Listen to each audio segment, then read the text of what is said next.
Well, hello and welcome to PM Express. And today we are just looking at is corruption ever going to be a thing of the past? Well, I know realistically you cannot eliminate corruption to the zero. Not even in advanced countries have they been able to achieve that. Dealing with human beings, there will always be the odd one who will fall foul. But I think the issue becomes when many people decide to fall foul, then it becomes a problem. And in our part of the world, that seems to be the case. Now, I've always argued that nations are not something that you build on paper or some good men's intentions. Nations should be built in the heart of the people. The people should have a common goal, fighting for one cause. They should have a shared history, a reason for which they are there. And once that is found, you then tend to find out that many of the people want to wish this nation well, and still you find a few bad nuts which can be managed by checks and controls and police and army or whoever it is. But where it is in the case that we have all become more tribal inclined, Ghana is not in the heart of anybody's heart. Ghana is just something which somebody said you are. They drew a line and said we are, and said okay, if you say we are, then we are. How do you achieve a zero corruption or minimal corruption in that case? Unless you have a 50% police margin and you don't have a 50% police and 50% civilian, one civilian to one police, it becomes difficult. And when we say corruption, everybody just quickly looks up to Flagstaff House and then the president. But from our churches, from headmasters, from school teachers forming unnecessary extra classes and selling unnecessary pamphlets and refusing to teach certain subjects in class unless they are paid, from media men who won't publish good stories unless they are paid and publish rubbish story because they were paid. I mean, it just cuts across everywhere. And then you sit back and look at the country, and there are some who just give up and say, you know what, it's never going to work, let's give up. And there are some who say, like my good friend says, Nana, you can't lose hope. The most dangerous thing to do is to lose hope. You have to have the hope and fight forward. Make sure that corruption will come down to a zero. Today, corruption is the conversation on the table, and it's not who did what or who did what, but collectively, what do we do? 7 out of 10 people think that the government is just talking corruption and is not seen to be doing anything about corruption. In reality, can they do something about corruption other than talk about it, pretend to hate it? We all love to hate it. That's the issue on the table today. And when I come back, I have a very big, fine and important guest who has his own story to talk about corruption. Don't go.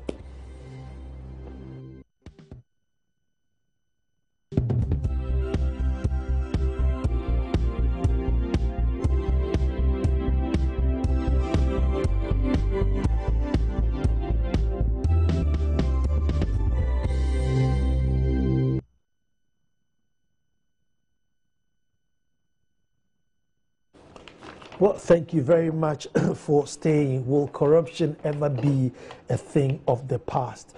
And my guest today, no stranger to the show, good friend, Mr. Daniel Batidam. Now, he was the former AU Advisory Board on Corruption, member of the board, and also from Ghana representing West Africa. Now, I was one person who really congratulated him for being nominated on the AU Advisory Board on Corruption before. Before then, he was an advocate and fighting, and he got up there. He served his first term, and then he got elected again for the second term, and again, I congratulated him. Now, before I go forward, let me just say thank you very much. Thank you, Nana, and good evening. Good to see you again. You're still looking strong. You said I shouldn't lose hope, so yeah. So I have to keep strong. Yeah. But folks, before we even carry on, this is a letter of resignation, written 8th of June, and it's written to Honorable Begoto Myrom. Begoto Myrom. Letter of resignation. I hereby wish to tender my resignation letter for onward transmission to the chairperson of African Union Commission as required by Article 4, Section 3 of the Board Rules of Procedure. After witnessing several instances and degrees of bad governance, including the abuse of entrusted power or corruption, lack of probity, accountability, transparency, and integrity at the Secretariat of the African Union Board of Corruption, and some department of the AU Commission itself for over a period of 3 years now. While all efforts at seeking redress have yielded no results, I have decided on grounds of principle that enough is enough. Even as I step out of the AU-ABC, I wish to extend my sincere gratitude to the Executive Council of the African Union for having confidence in me by electing me to serve on the board not only once but twice. First in January 2015 for a term of 2 years, and again in January 2017 to serve a second term of another 2 years in line with Article 22 of the African Union Convention on Prevention and Combating Corruption. Permit me, Honorable Chairperson, to also take this opportunity to commend the heads of states and government of the AU for their demonstration of political will to fight corruption by declaring the year 2018 as the African Anti-Corruption Year, as well as the 11th of July to henceforth be commemorated annually as African Anti-Corruption Day. I note with great sense of satisfaction that it was under my tenure as chairperson of the AU-ABC that these decisions were taken by our political leaders, and I remain hopeful that these landmark decisions will indeed bear some fruits for the benefits of Africa and its people who have suffered for far too long because of corruption. I wish you, Honorable Chairperson, and other colleague members of the board all the best as you continue to strive to serve your dear continent. Sincerely, Daniel Batidam, board member / Ghana. Now, I'm shocked. No, you shouldn't be. You shouldn't be. Not you. Maybe other people can be. Other people can be, but not you, because I think you know me. I know your principle, but how bad can things be for you to step down? Could you not have, manage things, straighten things, talk to people? Yeah, well, Nana, I am sure you know that I must have done all that, and if it got to a point that I had to do this and put pen to paper and say enough is enough, I'm sure you know that enough is actually too much, except that there was no other way to put it. But although you have read my resignation letter, I'm sure it would be proper or beneficial to our viewers and listeners to know the response to my letter, which I may not read, but at least there are a few points to note about it which are interesting. First of all, that, I indicated in my resignation letter that there had been issues over the past 3 years, since 2015, when I was chairperson of the board. And as from July 2017, I handed over to a Chadian, the young man, a younger person, because I thought perhaps it's because I'm losing energy, I'm not able to do the thing. So I didn't run for a chairmanship when I was re-elected. And then I thought, okay, I found a younger person who was going to, be better than me and get things right. But that was not going to be the case. Since July last year, when the new chairperson, Honorable Begoto Miarom from Chad took over, the story has been virtually the same. And as I speak to you today, I can tell you from insider knowledge that it was a great difficulty for my successor, who is less than 1 year old on the board, to take my resignation letter and forward it to the chairperson of the AU Commission, who also happens to be a Chadian, Mr. Faki. I wrote this resignation on the 8th of June, as you noted, but it was not until the 12th of June that he transmitted the letter to the chairperson's office. And the 12th of June is last week, Tuesday. Interestingly, after my chair transmitted my resignation letter to the chairperson of the AU Commission, 48 hours later, on the 14th of June, we received a response to my resignation through our secretariat in Arusha, Tanzania. And it's interesting. The person who reacted or responded to my resignation was the deputy chairperson of the commission.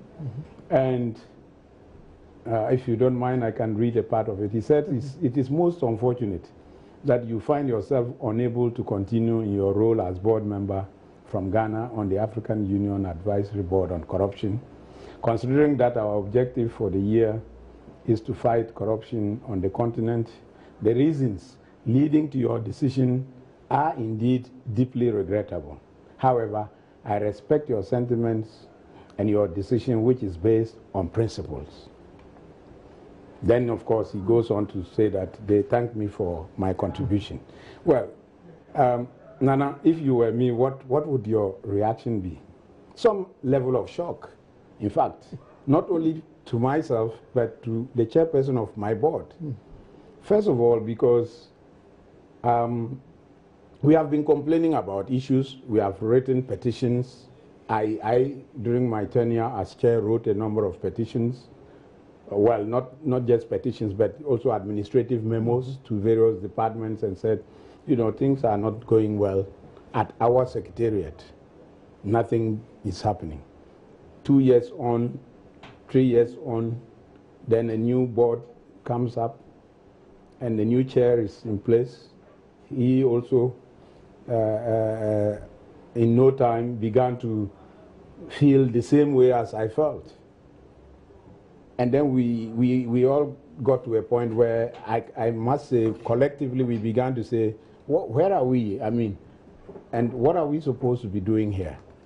And then I said, well, for me, maybe others are just beginning, so they may have the energy, but I've been here for long enough to know that things are not likely to change. So I was struck that within 48 hours of my resignation being received by the AU Commission, we got a reply accepting it and also indicating that they respect my principles. I think, Nana, you will agree with me that this is not just about me. It is about Africa. And to reach a point where an organ or organization set up to deal with matters that concern the people of Africa, the 55 member states of Africa, for them to say, oh, we accept that your indication that there is bad governance, corruption, abuse of office and all that, we accept it, but it's regrettable you are leaving at this time. I think it can even, it was even more demoralizing than the letter I wrote, because let me be honest with you, because you see, I also read it, and I was interpreting it to not to accept that things were bad, but to mean that, well, if you feel that way, then out of your principles, you know. Well, but Nana, we are talking about a serious institution. This is the African Union we are talking about. And we are talking about the African Union Commission, and we are talking about the African Union Advisory Board on Corruption. And so this is not a joking matter. So, and then I gave reasons because, to be honest with you, and I want this to be like the conversation we usually have, an honest one. My resignation letter was a desperate call for action. And I had a discussion with some of my colleagues, including the chair of the board, and said, look, perhaps it's time for someone to throw something at these people and say, no, you either do something or we are leaving, we are gone. And they took it and said, well, we cannot do anything, maybe you should go. I think, apart from the shock that went through all of us about the swiftness with which my resignation was accepted, which is itself an indication that indeed the issues I have been raising, or the board has been raising, were factual and the reality. What it then meant was that we should begin to ask questions. What's one thing which you can say, look, A, B, C, or A happened, and look, how can an advisory board on corruption, this happened there? Well, it's not about one thing, and to be honest with you, if I may use the words of my senior brother Kweku Bako, I think the reason why my resignation was accepted was simply because the evidence to support the issues I raised in my resignation letter, it's with the commission. And there could not be an argument. Ordinarily, what one would have expected was that, well, you receive an invitation letter. Even those letters that would say, I'm resigning for personal reasons. Sometimes you are still called to find out, can you share something? But I didn't do that because I know the system I have been working in. So I said, let me put the exact reasons for which I'm resigning. But hopefully that would let them say, okay, can you tell us exactly what you mean? But apparently, because they already have the documents and the evidence of what I'm talking about, the only thing to do was to say, okay, we accept it. And then to say, it's unfortunate you are doing this at this time. And I ask myself, which other time do we resign? When there is bad governance, when there is corruption, when there is conflict of interest, when there is abuse of office, let me read and this, all that. Let me read this part. After witnessing several instances and degrees of bad governance, including abuse of entrusted power, into bracket or corruption, lack of probity, accountability, transparency, and integrity at the Secretariat, wouldn't they say you were generalizing? No, not at all. I mean, when you say you are a witness to something, it means I think I'm not a lawyer, but I'm sure everybody knows what it means to say I have witnessed this. I mean, and I think in terms of those who received my resignation, because I had, in my capacity as the chairperson of the board, already written and submitted many memos about the issues, there was no need to repeat and say, oh, the last time 2 years ago I wrote about this. And let me say this for the record. There have been, in the last 3 years that I've been on the board, in 2016, December, it got to a point where the entire membership of the board at this session, the 22nd ordinary session of the board in Arusha, Tanzania, where when I was still chair, everybody got so upset about the situation at our secretariat that they said, look, we don't just want the chairperson alone to write. All members of the board appended their signature to 2 documents in French and in English. And I took them from Arusha, changed my flight, connection to go to personally hand them over in Addis Ababa before coming to Ghana. That was December 2016. In 2017, because of the seriousness of the issues we raised in our petition, an investigation was set up by the AU Commission. As I talk to you today, that investigation has not been concluded. Who sits above this advisory board? Well, at the advisory board, the head of the advisory board is the chairperson. That is of the AU. At that time. No. The advisory board is an organ of the African Union, just like the AU Commission, like the PAP, the Pan-African Parliament, like the court, which is also based in Arusha. The parliament is based in Midrand, South Africa. Then if you are the chairman, who are you complaining to? You are the chairman. No. You know, the members of the board are temporary members. Okay. The secretariat of the board is the permanent structure that is there to support the work of the board. So we go to our countries, we meet at our secretariat quarterly to hold our board sessions. And so when you come there, you discover things that are not going well, you write to the administrative headquarters of the AU, which is Addis Ababa. Now, the problem we realized was, or what I actually stated in my letter, was to indicate that it's not, we realized that the problem was not just at our secretariat, but it actually was systemic, in the sense that the people we were complaining to at the AU Commission, some of them were also perhaps deeply engrossed in similar things, so they did not see what we wanted them to do with our complaints. And I tell you, Nana, as I sit here with you, from Addis Ababa to Arusha, where Addis Ababa is where the African Union Commission is.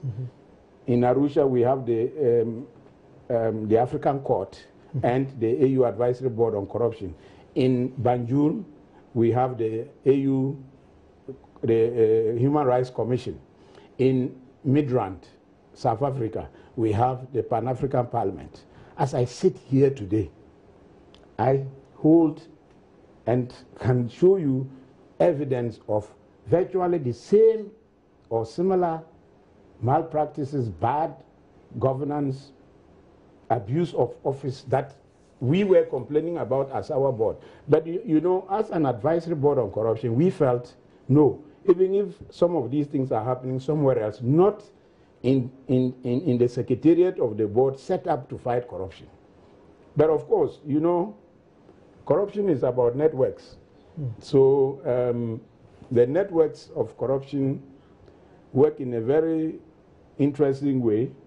And so when you set out to fight corruption, you must bear in mind that you are not fighting an individual, you are not even fighting one institution. Sometimes you are fighting a whole web of people engaging in organized crime. And so what the situation is, if I can tell you today, honestly, is that the African Union, in terms of its various organs, the AU Commission, the AU Advisory Board on Corruption, on which I have served for 3 years now, the African Court, the Commission in Banjul, the Pan-African Parliament is a complete rotten system.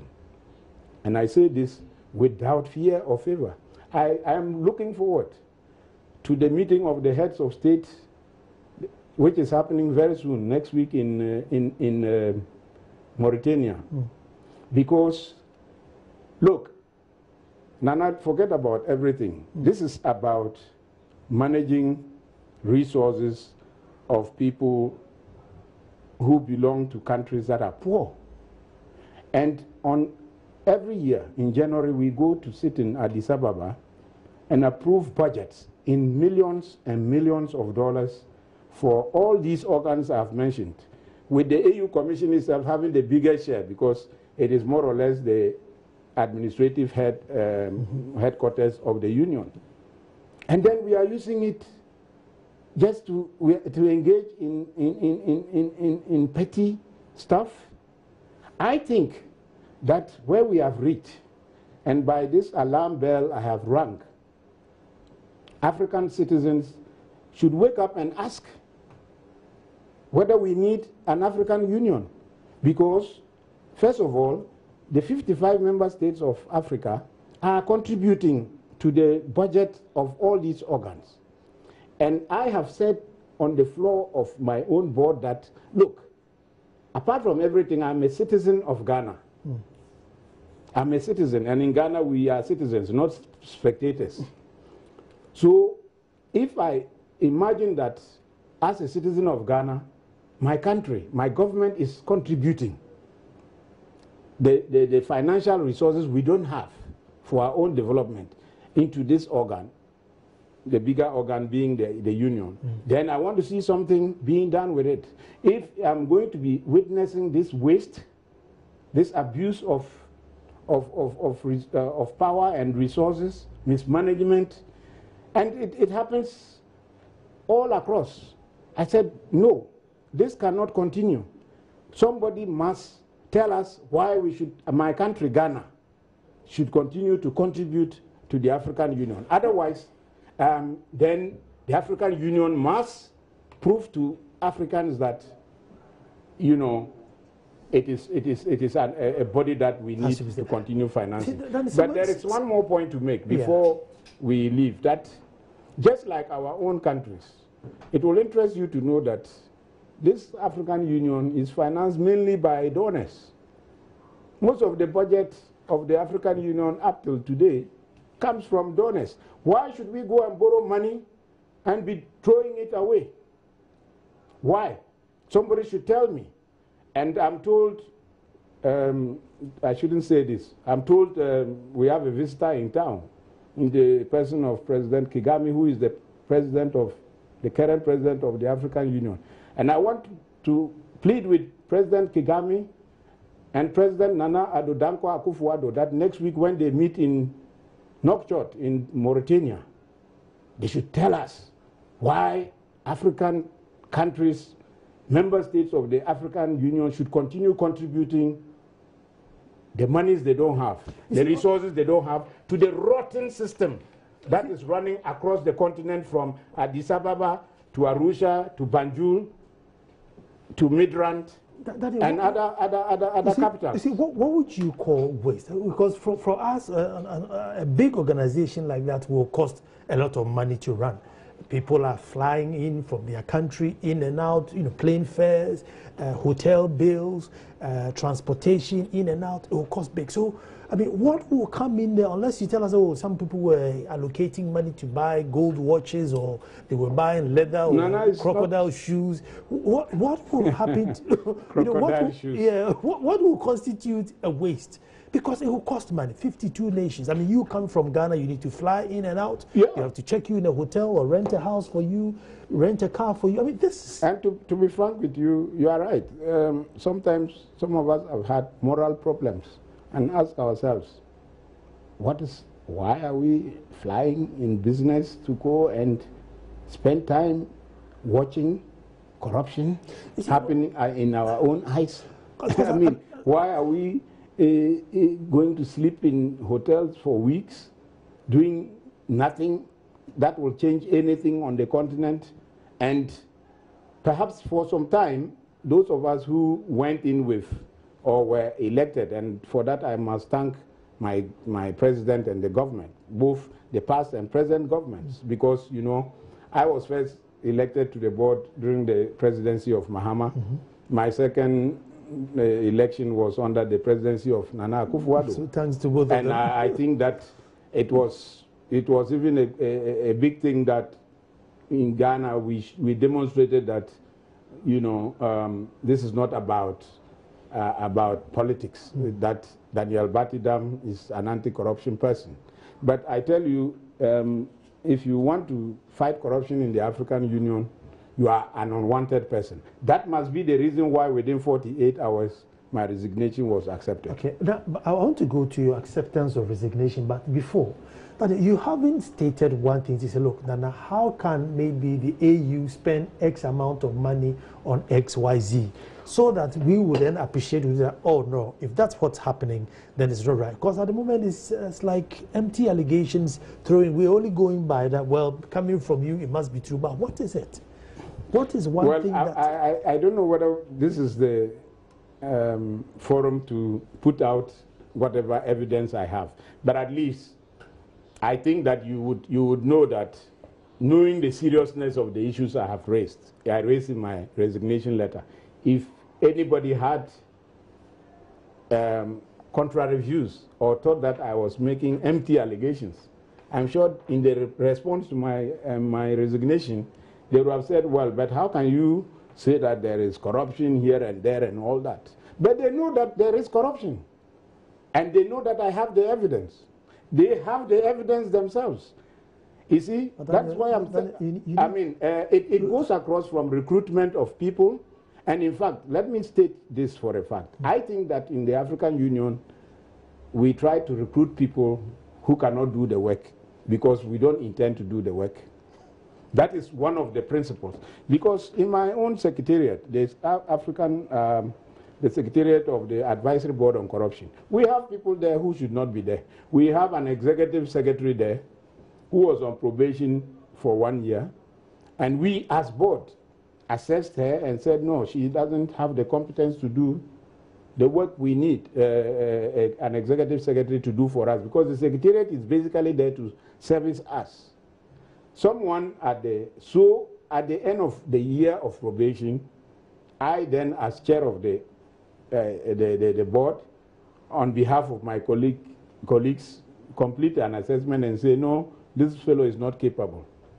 Then we are there, they are going round and round. Before we realize, they say, no, she's confirmed. The next time, I sit on a board to recruit people to my organ, and we recruit them. We have a list of people from 1 to 5 for one position based on merit. And then the next time you realize, they bring the one who is number 5, the last person, the one who scored the least marks, to your secretariat to work. What kind of organization can this be? I'm going to take a break. This is not only in the issue of recruitment, which is just the beginning of the problem. It's not only with our board. It cuts across. You go to Pan-African Parliament, the story is the same. You go to the court, which is our neighbor in Arusha, is the same thing. I'm taking a break. When I come back, I want to find out why is it that the deputy chairperson responded to your letter, even though you wrote to the chairperson? That is an interesting one. We're coming straight back. Well, thank you very much for staying. Will corruption ever be a thing of the past? Now, just before the break, I was wondering that on the 8th of June, Batidam writes a resignation letter. On the 14th of June, I write to the chairman and get a response from the deputy chairman. So, trying to find out why wouldn't the chairman respond to you? Well, that is also a procedural issue that all of us are waiting to see how the Executive Council of the Union, which is a body made up of the foreign ministers and also the heads of state, the ultimate principals, are going to react. Because by our procedure, our rules of procedure, I submit my resignation to the chairperson of my board for transmission to the chairperson of the commission, because that is the administrative organ of the union. And interestingly, my chairperson, in transmitting my resignation to the chairperson of the commission, was very clear, because he copied me, was very clear that I am forwarding the resignation of a member of the board for forward transmission to the Executive Council, because it is the Executive Council which appoints us. I mean, both the chairperson of the commission, the deputy, and our board members, and the members of other organs. So their job was just to transmit. But whatever reason they had for deciding to respond, and as you have noticed, not even the chairperson of the commission responded, but the deputy.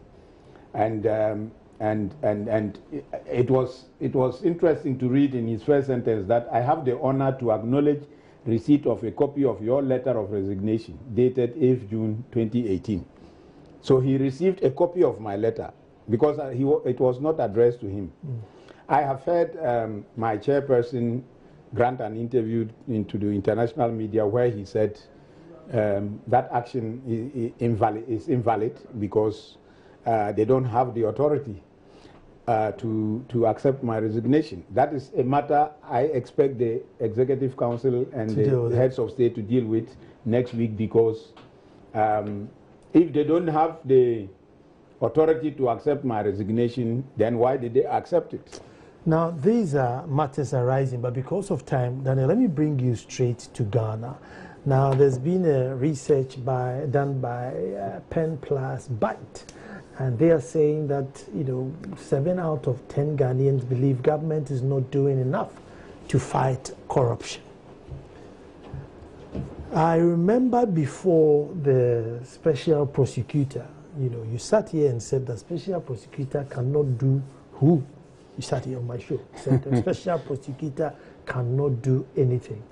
I can say that the special prosecutor was more frightful when he was at home than when he came into office. When he came into office, I barely hear of him. When he was at home, he was very, very frightful, took people to court, wrote articles, allegations and this and that. He was a very scary person. Now that he got into position, maybe he's yet to work, but, you are back home now with us, so you may be within the 7 who believe government is not doing anything, or the 3 who believe that government is doing something. Well, I have been also vocal at home, as you know, even while I was in the African Union, and I had said that by the end of 2017, virtually nothing was happening as far as the fight against corruption is concerned.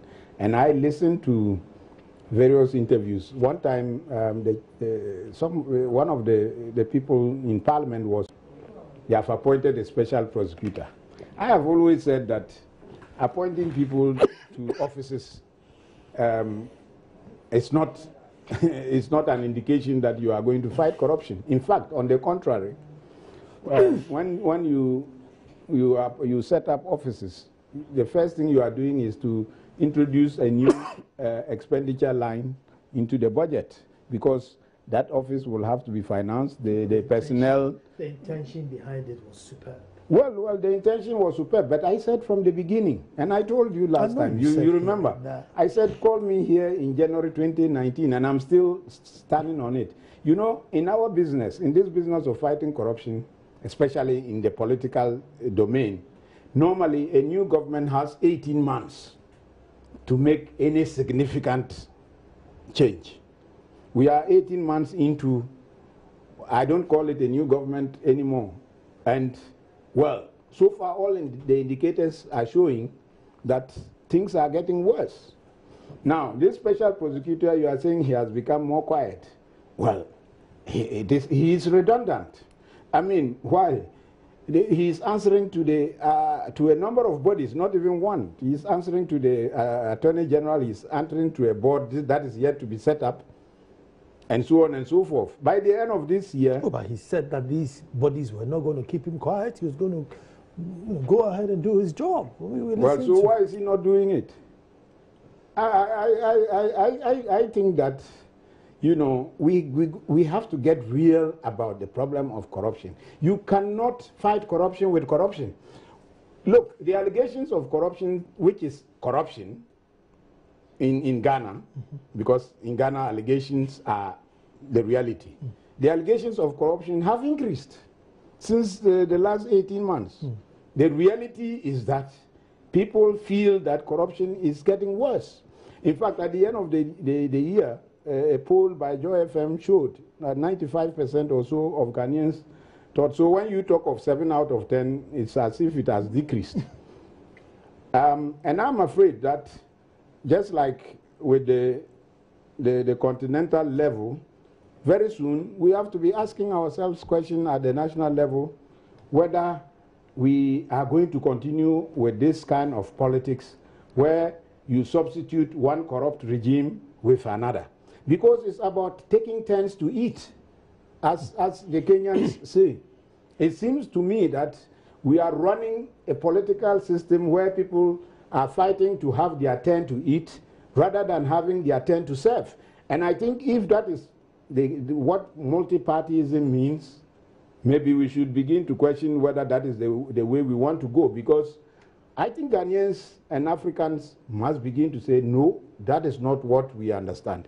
And it is high time we begin to examine not just our politicians, but also the political system. And that includes ourselves. Part of the problem we have is even our own selves, the permissiveness for corruption in our society. You know, there are some people like myself who go into public office and then you go to your hometown or you meet your friends and they say, but you, all this time you have been in this position or that position, what do you have? What am I supposed to have? I mean, what am I supposed to have? So if people, the society itself is expecting their elected officials or people in public office to be thieves, then it is thieves they will have. We are producing thieves. The people who we accuse of corruption in the public domain or in politics are our relatives. We have a role to play by making demands on them that require them to be thieves. Otherwise, I think that, but it cannot go on forever. That is where we are. Where the point we are getting to is, no, this cannot go on forever. And I think that now that some of us are back home, and I'm not back home to fight the MPP or President Nana Addo, I think that charity begins at home. We have to be to pick up our with tools. the special prosecutor. Now, I know once upon a time you were an independent crusader, and then you were drafted in to become an advisor for the president. So, quote unquote, now you are an insider. The charge against you was that once you became an insider, you were not as vocal as you were when you were outside. So you were the best person to advise. Do you think Martin Amidu, now being an insider, will not be able to be vocal as he was when he was in his house? It's not about being vocal. Talk is cheap. What I have always told people is that, I thought, and I said this to my friends in the media, I said, you have an opportunity with me as a crusader that has been with you. I'm in public office. You have an opportunity to scrutinize me and say, okay, now practice what you preach. And I don't know whether you have anything, but I'm still to see someone who is saying that Batidam, when you got in, you became corrupted. No. Your charge was that you became quiet and that you were more vocal. No, but you cannot be doing advocacy in public office. You are supposed to be implementing policy. And I have had occasion to say that one of the driving anti-corruption policies of our country now is the NACAP, the National Anti-Corruption Action Plan. And to my surprise, in the last 18 months, we don't hear much about the NACAP. Instead of, and this is part of the dilemma of our public policy that I keep on questioning.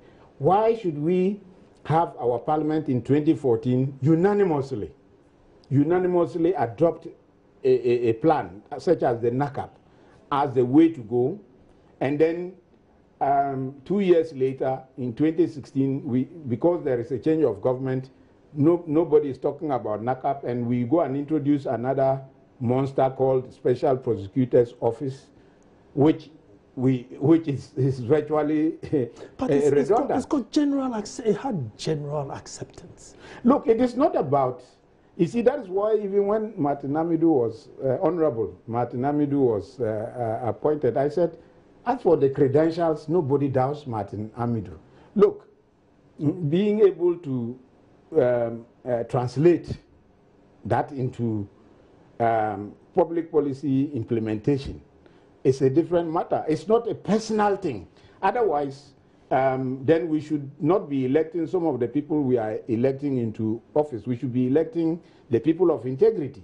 And that is where I was trying to make the point that there is something more systematic than just our political leaders, because the political leaders are part and parcel of us. But for me, it was a no-no to go ahead and create another monster such as the Special Prosecutor's Office and think that that office will come and do what the Attorney General's office could not do.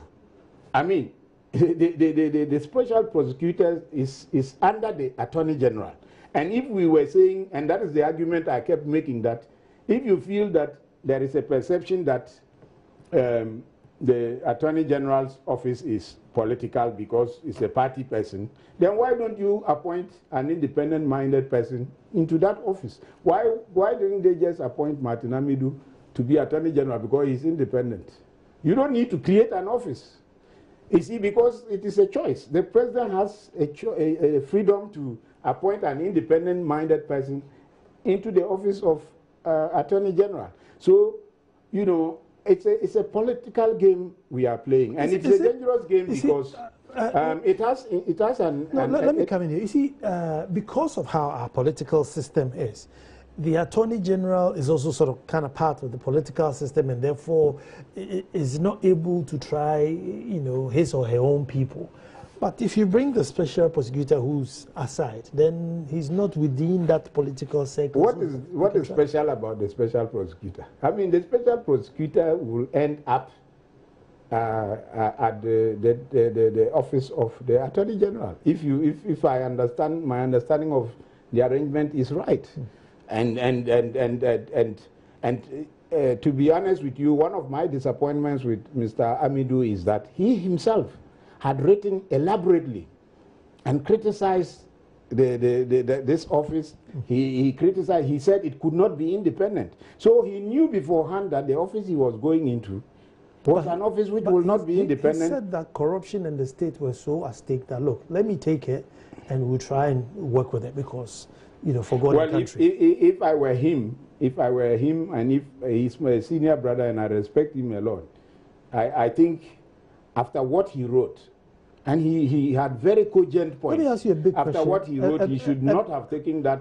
A big question with 1 minute to go. So what do we do now? African Union is collapsing. You come back home.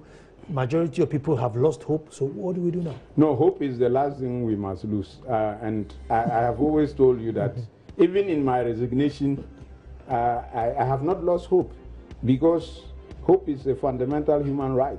The moment you lose hope, it means that you have come to the end of life. What people must do is to begin to acknowledge and realize their own responsibility. You are a chief, and you know how difficult it can be. Even among your own peers, it's not all chiefs who are ready to uphold certain principles. So the citizens, the subjects that are under you, they have to respect you because you represent their values, their principles, and all that. If you don't, the people must have a way of saying, well, we recall you because you don't represent us. The unfortunate thing is that we don't have the moral authority and courage to recall our leaders because we are part of the problem. This is a conversation that will go on and on and on and on, and I'm pleased to have in the studio Daniel Batidam, good friend and a brother. Daniel, you're welcome to the show. Thank you very much for coming, and to you at home, nice for watching. The number is 024-366-2001, 024-366-2001. That's Dante's Fashion. They make my shirts for the show, so give them a call and get yourself a nice shirt. We'll always be back to do this all over again. Thank you. Daniel.